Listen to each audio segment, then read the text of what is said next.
Amigos, queridas amigas, um bom dia. Eu sou da terra do frevo, a terra do forró. Bom dia. É um prazer e trago um abraço justamente dessa terra calorosa, Pernambuco, para Rio de Janeiro e para todos os estados aqui presentes. Primeiro, eu gostaria de agradecer mais uma vez o convite da organização. É sempre, na verdade, uma honra para mim estar presente em congressos do MEDNESP, especialmente porque é uma oportunidade de fazer novos amigos, o próprio Flávio, e estar junto de amigos já conhecidos, reiterando laços. Agradeço, portanto, esse convite e desejo que esse espaço de 35 minutos possam ser úteis para todos nós. A nossa temática seria, sobretudo, uma perspectiva geral sobre a felicidade, mas não numa perspectiva apenas filosófica, não numa perspectiva apenas espiritual, mas em termos do que a ciência, notadamente as ciências psicológicas, tem produzido nos últimos anos. Mas justamente a convite, a pedido da organização, nós iremos apresentar um subtema específico dessa felicidade numa visão científica, que foi a nossa tese de doutorado. Nós temos estudado do ponto de vista acadêmico, desde o mestrado até agora o doutorado, a questão da felicidade na saúde e como intervenções podem ser propostas. Para podermos então situar, vale a pena lembrar de onde essa história de estudar felicidade começou a ser reinserido no rol da ciência. E, curiosamente, essa temática não vem primariamente cientificamente moldada. Ela vem no reino de Butão, um reino eminentemente budista, que estava muito preocupado quando a globalização ia atingir e a TV aberta, a mídia aberta, ia chegar no pequeno reino de Butão. Preocupado com isso, o rei então quis saber como é que seria o impacto. E antes de assumir o cargo, ele quis saber como estava a população que ele iria governar. Mas ele não quis saber apenas do ponto de vista econômico, do ponto de vista do PIB. Ele quis saber como estava a felicidade da população. Mas não existia até então um índice, um marcador que pudesse aferir esta instância. Então, ele bolou, junto com vários estudiosos, contratou vários estudiosos, para que eles pudessem fazer o FIB, ou seja, a felicidade interna bruta. Ao invés do PIB, o Produto Interno Bruto, ele ficou querendo saber o que era, em termos de bem-estar, aquela população. E isso é fantástico, porque em 1972, um dos primeiros políticos, digamos assim, governantes, esteve de fato preocupado com o nosso bem-estar, e não apenas com o bem-estar econômico pessoal.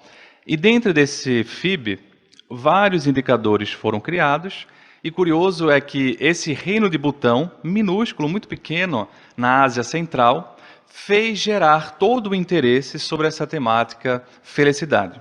De tal modo que, na década de 90, quando o psicólogo americano Martin Seligman assumiu a direção da Academia Americana, Associação Americana de Psicologia, ele estava preocupado justamente com a questão preventiva em saúde mental.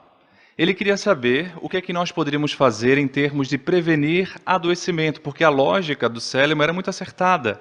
Para ele, depois que a pessoa adoece, do ponto de vista psíquico, às vezes fica muito difícil fazer com que ela retorne à sua funcionalidade e ao seu bem-estar. Talvez, então, ter mecanismos de fazer com que haja uma prevenção desse adoecimento fosse um novo caminho de estudo. Mas, absolutamente, ele se decepcionou, segundo ele conta, com as propostas preventivas da época, que eram muito baseadas no modelo, digamos, de diagnosticar rápido e dar tratamento rápido, ou até dar uma medicação de forma preventiva.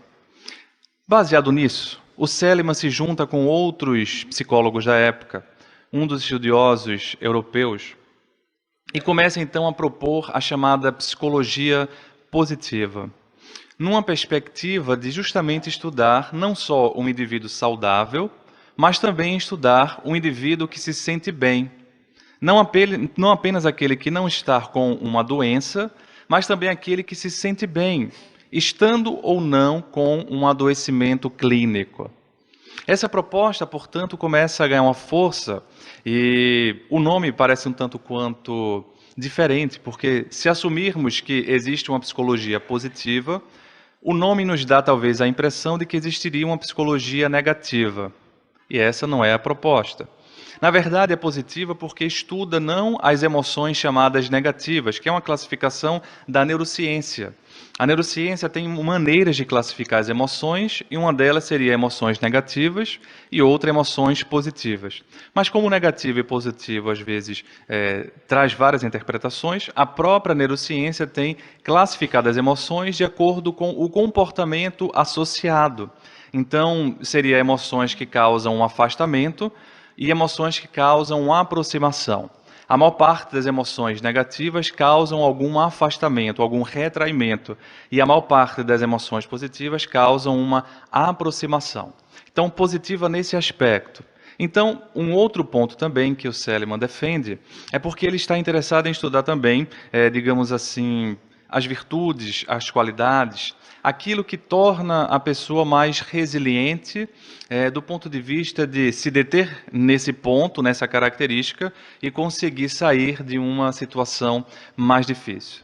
Eu me interessei bastante quando descobri que a ciência estava começando a estudar felicidade, porque, obviamente, a minha religião espírita, nasci numa família espírita, mas gosto muito também da filosofia. Então, o tema felicidade sempre me chamou a atenção, até porque um dos pontos da filosofia, eu não sou filósofo, digamos assim, oficialmente, mas um dos pontos dos livros que eu mais leio de filosofia é sobre Platão e Sócrates. E o Sócrates, ele coloca o tema da felicidade através da sua vida. E depois que ele vem a falecer, né, depois que ele bebe a cicuta, as pessoas então ficam curiosas. Como alguém poderia viver daquela maneira? Qual seria a fórmula da vida boa ou da boa vida? Qual seria, na outra perspectiva, o segredo da felicidade? E depois de Aristóteles, que vem diretamente de Platão, e todos aqueles helenistas, as proposições eram justamente sobre como atingir a felicidade. Aí vem os estoicos, aí vem os cínicos, aí vem os epicuristas, enfim, vem uma série de propostas dando uma visão de como dar passos em direção à felicidade. De certo modo, portanto, seria uma prescrição, né, de maneiras para ser feliz. Então, esse tema sempre chamou a atenção e eu fiquei muito curioso quando descobri que existiam psicólogos estudando o assunto e aqui e acolá um ou outro psiquiatra que estudava a temática. Por isso, estamos no mestrado e no doutorado.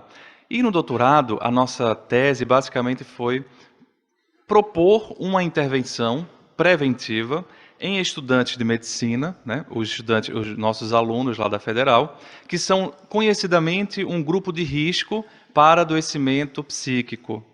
Os profissionais de saúde, notadamente médicos, profissionais também da área de saúde mental e estudantes de medicina, eles passam, às vezes, pelo que se chama de ambiente tóxico, né? E, às vezes, a própria característica de personalidade, etc., colocam essas pessoas, ou seja, colocam a maior parte de nós, em um grupo de risco para adoecimento psíquico. E uma coisa que sempre me chamou a atenção, assim que assumi lá o concurso, foi a quantidade de alunos que precisavam de ajuda psicológica, ajuda psiquiátrica, e naturalmente ensinando psiquiatria e psicologia médica, muitos alunos não só vinham tirar dúvidas da aula, vinham tirar dúvidas pessoais. E preocupado em poder fazer algo, nós então tivemos a ideia, junto com o nosso orientador, que aliás é uma pessoa bem diferenciada, uma pessoa muito aberta, uma mente muito aberta, o colega psiquiatra Mauri Cantilino, também professor lá conosco, nós fizemos essa intervenção. Mas antes de fazer a intervenção, a gente ficou preocupado, assim, pelo menos eu. Será que existe essa coisa chamada felicidade? O poeta diz que existe, mas que nós colocamos em lugares que nós não sabemos onde colocamos. Mas do ponto de vista biológico, será que existem áreas cerebrais? Será que existem mecanismos biológicos responsáveis por isso? Ou, na verdade, não? Seria apenas a ausência de angústia, como propõem os existencialistas, a maior parte dos existencialistas. A vida seria angústia, a angústia seria a realidade primordial da existência, e a felicidade ou as emoções positivas seriam apenas a ausência dessa angústia. A ideia que tive logo no início do doutorado é, bem, se isso for verdade, né, do ponto de vista cerebral, existiriam apenas áreas responsáveis por emoções negativas. E quando essas áreas estão desativadas, você sente bem-estar. A clínica nos mostra que não. Recordo ainda hoje uma paciente que estava no tratamento de depressão e no momento da manutenção, ou seja, já sem sintomas, eu lhe perguntei, como é que a senhora está? E ela então me respondeu, doutor, eu não estou mais deprimida, é verdade, mas eu também não estou feliz. É muito comum nós vermos isso. Tratamos as emoções negativas, mas isso necessariamente não quer dizer colocar emoções positivas. Então existe muitas vezes um estado de certa neutralidade, ou às vezes de uma indiferença afetiva, que é interpretada por nós como algo ruim. Porque é muito ruim não sentirmos nada, ou sentirmos uma espécie de anestesia. Mas fizemos então essa pergunta e fomos para a literatura fazer uma revisão sistemática. Baseado em quê? Baseado em alguns conceitos. Quais são alguns conceitos fundamentais para termos em mente? Esse é um construto muito amplo, né? Bem-estar. Então, para poder facilitar, a psicologia positiva divide em bem-estar subjetivo e bem-estar psicológico. O bem-estar subjetivo é também chamado bem-estar hedônico, porque está ligado ao prazer. E o bem-estar psicológico em o bem-estar eudaimônico, porque vem de uma ideia de Aristóteles, né? O bem-estar verdadeiro ou a felicidade verdadeira. Então perceba que o bem-estar psicológico ou eudaimônico, ele está associado a uma série de variáveis que são muito mais complexas, tipo relacionamentos saudáveis, autoaceitação, sentido de vida. Enquanto o bem-estar subjetivo, até fica às vezes mais fácil de estudar porque é um construto mais restrito, ele está ligado às coisas prazerosas. Então, existe um componente afetivo, emocional, como eu sinto a vida, e um componente cognitivo, como eu avalio a minha vida. A gente chama de satisfação com a vida e emoções positivas. Então, nós fizemos uma revisão sistemática justamente baseado...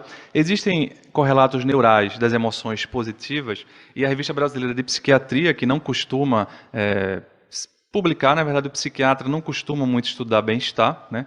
Nós como médicos estamos acostumados a estudar doença e consequentemente transtornos, mas eles aceitaram porque acharam, porque não existe outra revisão da literatura. E o que veja que coisa curiosa, de todos os estudos que nós pesquisamos, houve de fato uma convergência que eu vou resumir. Primeiro, existe sim um entrelaçamento entre áreas cerebrais vinculadas às emoções negativas e emoções positivas, porque afinal são emoções, e até essa divisão didática às vezes não corresponde à prática, mas enfim. Existem também áreas mais específicas. Por exemplo, existe uma estrutura chamada estriado ventral, ou também muito vinculada ao circuito do prazer. Era bem possível que essa área estivesse ligada às emoções positivas. Mas além dessa área, que está mais ligado a um prazer até mais sensorial, existem áreas muito mais nobres, muito mais, digamos assim, do ponto de vista evolutivo, mais refinadas. E o nosso lobo, o nosso córtex esquerdo, sobretudo o lobo frontal esquerdo, e aí por isso essa imagem, especialmente o córtex pré-frontal esquerdo, ele tem vários estudos demonstrando estar associado às emoções positivas, enquanto o córtex direito, o córtex pré-frontal direito, estaria mais associado às emoções negativas. Um outro dado muito interessante, embora não conseguiu se manter porque foram poucos estudos, mas existe uma área, algumas áreas cerebrais que quando você não está fazendo nada, quando nós não estamos fazendo nada, quando nós não estamos fazendo nenhuma atividade dirigida, portanto, inclusive nenhum pensamento direcionado, nosso cérebro não para. Ele tem um estado de atividade elétrica basal chamado resting state. E esse resting state ele tem algumas áreas cerebrais que são responsáveis. Uma dessas áreas é muito famosa, chamada Default Mode Network. E são constituídos justamente por esse córtex pré-frontal, o cingulado anterior, o cingulado posterior e os córtex parietais. Essas áreas aí, então, essa imagem é muito clássica do Default Mode, ela fica atuando quando nós não estamos fazendo nada. E o que é que acontece? Foi visto que pessoas que estão passando por depressão, por transtornos ansiosos, elas ruminam muito, pensam muito, geralmente, de coisas com preocupações, com ruminações negativas, e essas ruminações estão associadas a uma maior atividade, ou seja, esse default mode fica atuando muito. É como se o cérebro literalmente não descansasse. Diferentemente de pessoas que são treinadas para fazer mindfulness ou meditação, em que essa atividade cerebral diminui. Ou seja, o cérebro consegue relaxar. Faz o oposto do que a depressão faz no nosso cérebro. E pessoas que se sentem bem, pessoas que têm escalas de emoções positivas maiores, de bem-estar maior, também têm uma atividade do default mode diminuída. Tentamos encontrar também correlatos neurais daquelas escalas, porque para cada construto daquele que eu mostrei, da psicologia positiva, existem escalas. Mas nós não conseguimos fazer uma revisão sistemática porque os estudos são muito recentes. Mas conseguimos pelo menos ver 2 estudos e escrever uma pequena letra para esse outro jornal da Austrália, que é um jornal de bom impacto, inclusive, como a revista brasileira, mostrando, por exemplo, que existe um lobo chamado ínsula. E já foi demonstrado que depressão crônica, ela leva a uma atrofia da ínsula. E a ínsula é uma estrutura muito importante porque ela meio que está na alma do circuito cerebral das emoções. Ela é responsável pela nossa sensação interna. Tá? E nessa escala de bem-estar eudaimônico, pessoas que tiveram elevados scores nessa escala, diferentemente de pessoas com depressão, tiveram a preservação do córtex da ínsula. E aquela escala de emoções, aquela escala de bem-estar subjetivo, ela esteve associada a uma preservação de uma área chamada pré-cúneus, lá do final do lobo parietal. Uma área fundamental para poder dar o nosso nível de vigilância.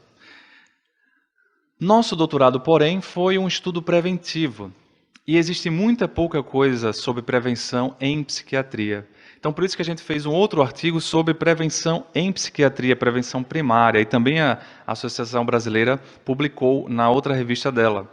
E, basicamente, para que vocês possam situar, o que é que a gente fez? A gente fez uma prevenção primária, ou seja, atuamos antes dos agentes patogênicos entrarem em cena, né? De forma seletiva. Universal seria para toda a população. Por exemplo, quando eu vou dar uma entrevista no programa de televisão, as pessoas que estão escutando e eu estou fazendo uma psicoeducação. Então, estou fazendo uma prevenção universal. Independente de a pessoa ter risco, ela está escutando. Mas quando eu pego um grupo de risco e sei que aquele grupo, pela literatura, é um grupo de risco para determinada doença e faço alguma intervenção, eu estou fazendo uma intervenção seletiva. Então, foi esse tipo de intervenção que nós fizemos no doutorado. E qual foi o nosso objetivo? O objetivo basicamente foi ver se introduzir dentro do currículo, não foi fora do currículo, foi dentro do currículo, para todos os estudantes do 7º período, uma intervenção preventiva baseada na psicologia positiva seria capaz de aumentar emoções positivas e bem-estar subjetivo e diminuir sintomas psiquiátricos. Então, o que é que a gente fez? A gente basicamente pegou 2 grupos. Um grupo que foi o grupo intervenção, composto por 34 alunos, né, que são alunos do 7º período lá da UFPE, de medicina, e estavam passando pela cadeira de psicologia médica. E o grupo controle foi o grupo também que estava passando pela cadeira de psicologia médica, mas do 6º período, e não receberam uma intervenção, receberam as aulas convencionais, as aulas normais do curso. Então, o grupo controle recebeu a aula normal e o grupo intervenção recebeu essa intervenção. Então, as aulas desse módulo foram transformadas em uma verdadeira psicoterapia de grupo, adaptada, até pelo caso do número, né, 34, geralmente terapia de grupo 8, 10, né, 6, até 15, mas então uma coisa adaptada. Nem era aula, nem era psicoterapia de grupo, era no meio do caminho, era uma adaptação disso. E qual foi basicamente o protocolo, né? Nós fizemos 7 semanas. As 2 primeiras semanas foram basicamente teóricas. Para quê? Para que os alunos percebessem a quantidade de estudos que tem hoje sobre neurociência das emoções, genética do comportamento, modelos de personalidade que levam em conta esses dados neurobiológicos, tá? Porque é muito comum, assim, as doenças da psiquiatria, os transtornos da psiquiatria, serem muito confundidos com nada, né? Depois que você vira psiquiatra, você descobre que 6 anos de medicina foi para lhe tornar especialista de nada. Porque os colegas mandam assim, olha, já fez tudo, não tem nada, vá para o psiquiatra. Então, muitos de pacientes vêm assim, olha, doutor, eu vim porque eu não tenho nada. Então, a doença psiquiátrica é uma coisa assim, meio supracortical, sabe? É uma coisa que fica assim, etérea, né? E não existe um correlato neural. Então, os alunos precisavam entender que existem, sim, áreas do cérebro que era natural, porque com a visão espírita da vida, nós estamos num corpo, então é natural que esse corpo precise nos dar uma instrumentação, como um violino precisa dar instrumentação para Paganini tocar a sua música. Então é natural que existam esses correlatos. Então, basicamente, é para que eles convencessem a si mesmos que nós não estávamos falando de coisas do nada, né? Estávamos falando de alguma coisa e não apenas do nada. Basicamente foi para isso, e dando um artigo científico, mostrando ciência para eles moderna, e depois começando então as intervenções. Então, basicamente, depois do terceiro encontro até o último, foram intervenções da psicologia positiva, né? Então, primeiro, gratidão, um encontro inteiro sobre gratidão e 2 técnicas bem estudadas sobre gratidão. O contar as bênçãos e visita da gratidão. O 4º encontro, apreciação e otimismo. O 5º encontro, sobre resiliência e sentido de vida. E os 2 últimos encontros sobre forças, virtudes, qualidades pessoais. Então, em cada encontro, nós debatíamos o tema, trazíamos dados científicos, mas também fazíamos proposta, né? Faltou o nome, proposta. Fazemos propostas que eles fizessem intervenções, né? Fizessem intervenções psicoterapêuticas entre um e outra, porque uma coisa é você ler sobre o assunto. Aí a diferença entre você fazer leitura e fazer psicoterapia. Quando fazemos psicoterapia, a ideia é que vivenciemos aqueles conteúdos, né?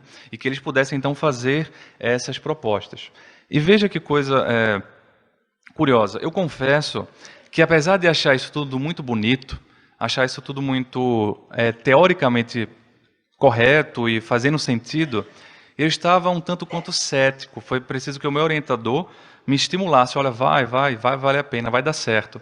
Porque eu estava assim achando que não ia dar certo, porque primeiro, os alunos não estavam lá porque queriam, né? Não eram pessoas que estavam procurando ajuda, eram pessoas que estavam passando pelo curso e eu tinha que vender a ideia de que eles precisam de ajuda. Veja que coisa, né? Tive que convencê-los, olha, você está no grupo de risco. Se você não fizer nada, é provável que você vá adoecer.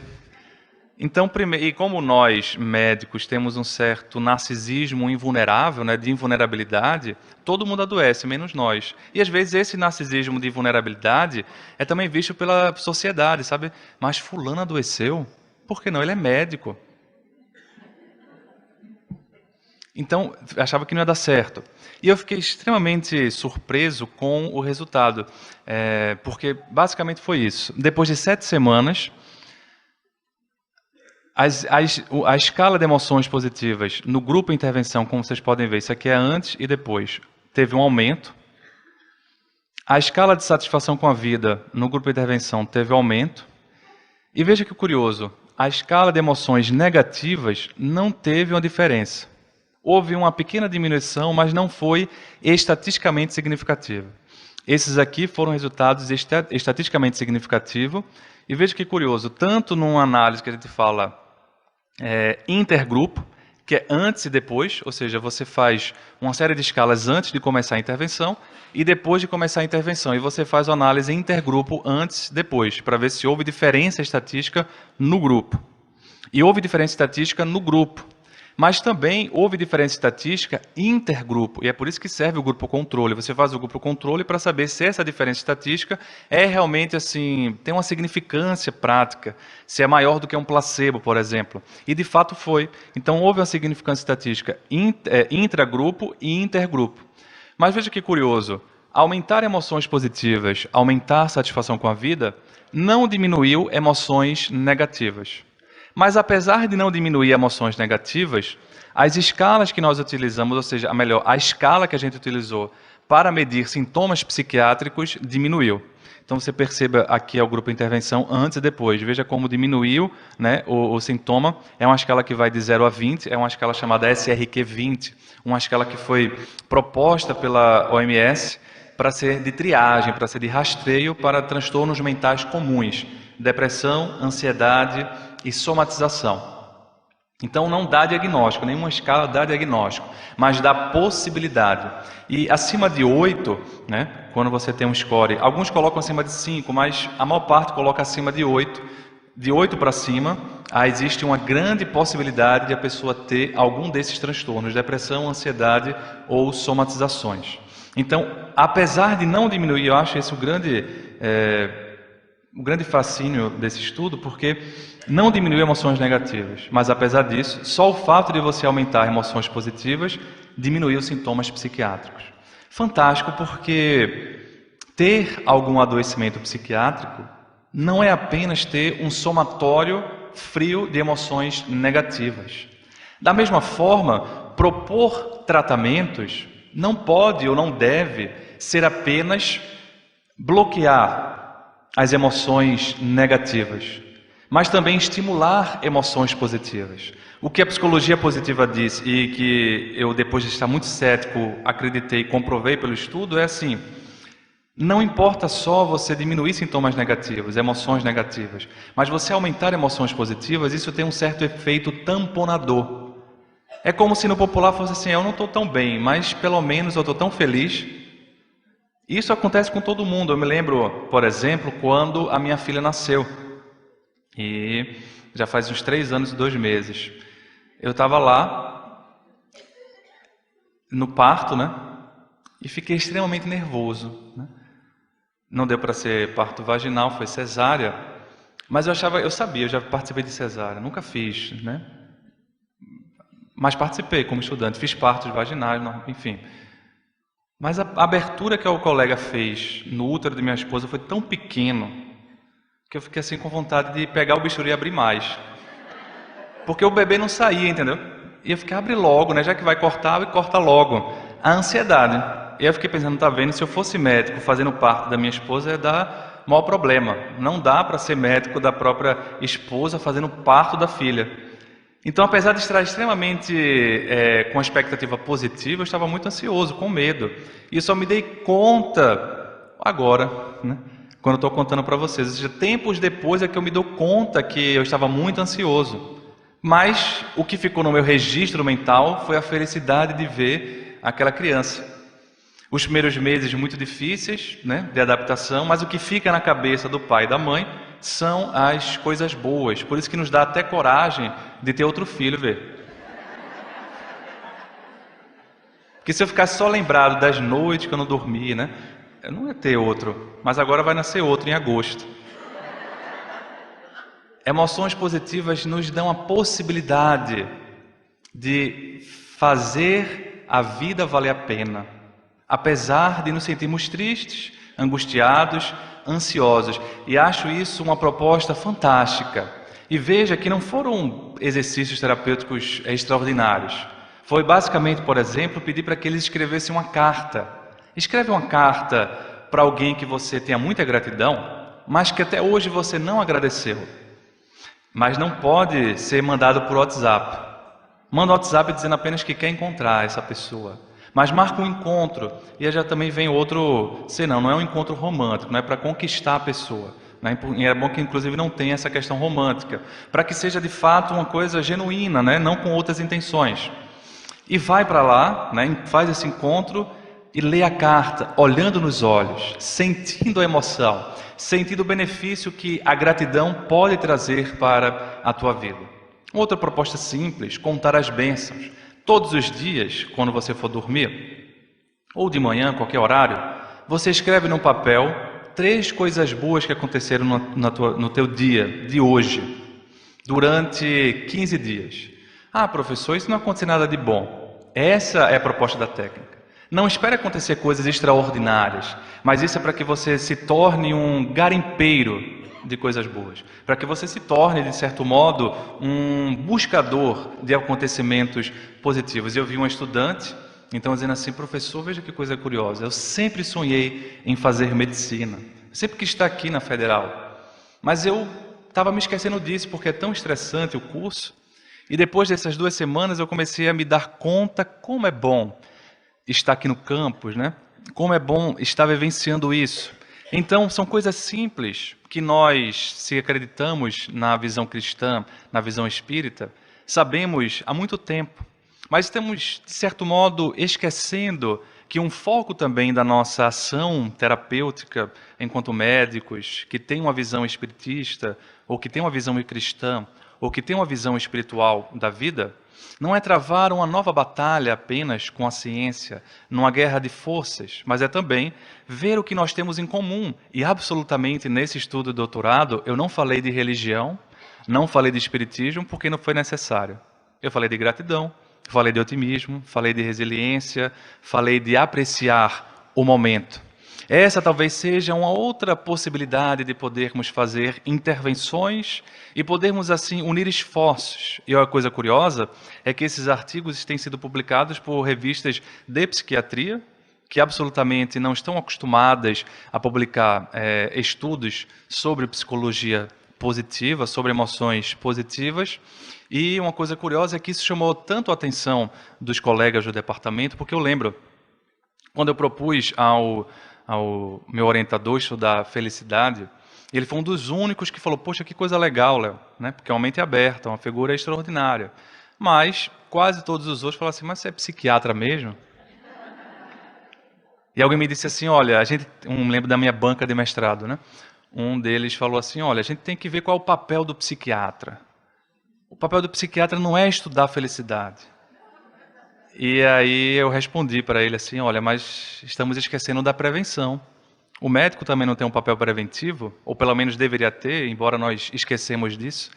E ele é verdade, talvez na prevenção. E foi por isso que no doutorado, alguns artigos aí, foi uma resposta para essa banca, né? Escrevi um artigo sobre prevenção primária em psiquiatria como uma forma de mostrar: olha, esse é papel também nosso. Embora não seja exclusivamente nosso, porque não dá para fazer prevenção apenas com uma única profissão. Prevenção é um campo muito amplo, mas é um campo que está muito ainda apático dentro das ciências da saúde mental e que nós convidamos aqueles que gostam de estudar para adentrar, né? E talvez um caminho seja não só fazer intervenções precoces, que são, acho, um caminho, não são apenas fazer intervenções intraútero, que também é um caminho, na minha visão, mas é também possibilitar essas intervenções que podem ser feitas por todos sem maiores efeitos colaterais. Fora essa avaliação, nós tivemos então como conclusão o que me chamou principal atenção: introduzir no curso de medicina, né, uma proposta preventiva baseada na psicologia positiva foi capaz de aumentar a escala de emoções de bem-estar subjetivo, de diminuir, né, sintomas psiquiátricos, mesmo sem diminuir emoções negativas. Mas o que me chamou mais interessante foi uma avaliação que não pode ser chamada de qualitativa, porque até eu não tenho a técnica para isso, mas nós pedimos que no final, e aí a gente vai encerrando com esse slide, eles pudessem escrever como foi para você passar por esta intervenção. E eu fiquei fascinado, porque o meu ceticismo de que o meu doutorado ia dar certo era por algumas questões. Primeiro porque, como eu falei para vocês, eram alunos que não estavam procurando ajuda, eu tinha que convencê-los, mas também porque a turma era especialmente difícil.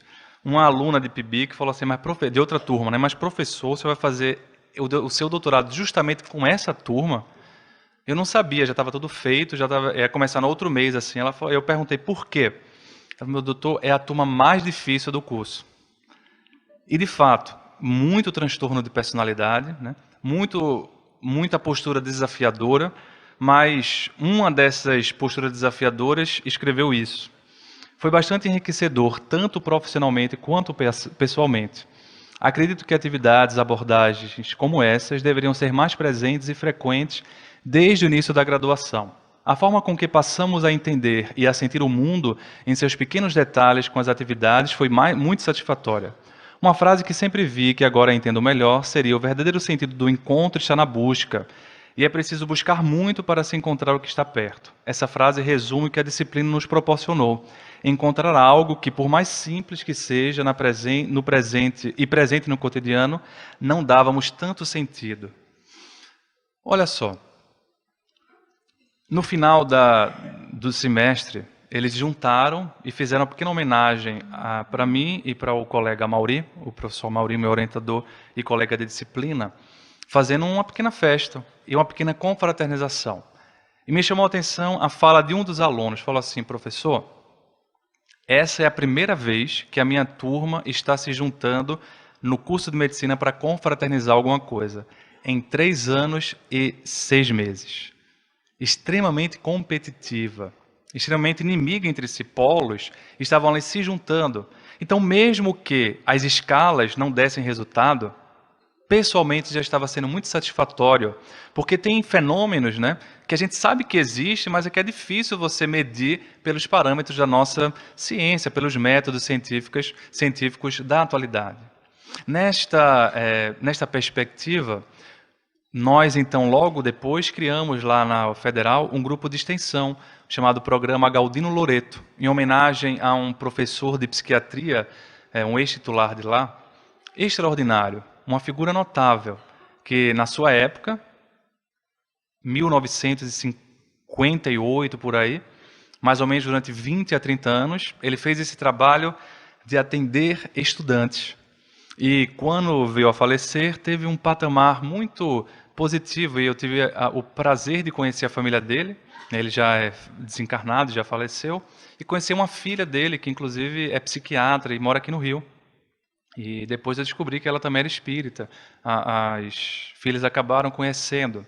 Então, acho que a grande mensagem que ficou para mim, porque ano passado foi um ano muito difícil, devo relatar em 1 minuto isso. Ano passado, minha esposa e minha filha, de 1 ano e 8 meses, estavam morando em Fortaleza. Então, eu estava longe delas. E muitas coisas do que eu falava para os alunos, eu tive que fazer comigo. E foi muito curioso, foi muito gratificante ver que, de fato, falar de gratidão e vivenciar gratidão, otimismo, propostas de resiliência nos ajudam a buscar em nós energias que nos podem dar sentido, apesar das dificuldades, conseguem nos dar um horizonte futuro, apesar da dor que estamos vivenciando. É por isso que, muito sensibilizado ainda com a fala do Mia Couto, ele dizia, numa palestra, acho que ontem, dizia assim: o pensamento não mora, o pensamento apenas visita. Nós não temos o conhecimento total, quer seja como cientistas, quer seja como religiosos, espíritas, porque ele apenas visita essas várias instâncias que nós chamamos cérebro, chamamos mente, que nós chamamos corpo, que nós chamamos espírito. Para que possamos transcender e talvez fazer um foco de maior união, talvez seja importante reaprender a linguagem poética do Olavo Bilac. Ora direis ouvir estrelas, por certo perdeste o senso. Eu vos direi, no entanto, que para ouvi-las muitas vezes desperto, e abra a janela pálido de espanto. Conversamos largo tempo enquanto a Via Láctea, como um palho aberto, cintila, e quando vem o sol, ainda saudoso e em pranto, eu as procuro pelo seu deserto. Direis agora: tresloucado amigo, que conversas com elas, que sentido tem o que dizem quando estão contigo? E eu vos direi: amai, porque só quem ama pode ter ouvidos capazes de ouvir, mas também de entender as estrelas. Muito obrigado.